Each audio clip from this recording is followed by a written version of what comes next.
президенти Ӯзбекистон Ислом Каримов бар асари хунравии мағзӣ даргузашт. ин хабарро бо такя ба манобеи дипломатияш рӯзи 2 сентябр хабаргузории Reuters пахш кард. вале ҳукумати Ӯзбекистон ин хабарро расман тасдиқ ё рад накардааст. танҳо субҳи ҷумъа ҳукумати Ӯзбекистон бо пахши хабари расмӣ гуфт ки вазъи сиҳати Ислом Каримов дар якшабонарӯзи гузашта вахимтар шуд ва ҳолати ӯ сангин арзёбӣ мешавад.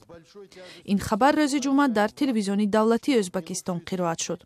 давоми 5 рӯзи ахир ҳеҷ иттилои расмӣ дар бораи вазъи сиҳатии президенти Ӯзбекистон Ислом Каримов нашр нашуд. бархе хабаргузориҳо дар бораи марги Каримов чанд рӯз пеш хабар доданд.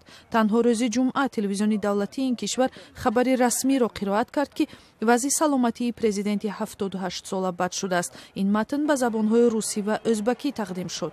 хабари дар бемористон будани Каримов ҳафтаи гузашта маълум шуд.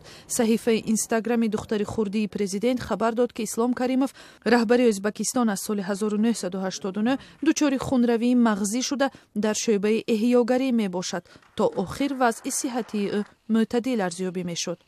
маълум нест ки масъулиятҳои Каримовро дар тамоми ин муддат кӣ иҷро кардааст. 1 сентябр дар Ӯзбекистон рӯзи истиқлолият таҷлил шуд, вале аксар маросимҳои ботантана ки дар гузашта бо иштироки раҳбари аввали кишвар барпо мешуд бекор гардид.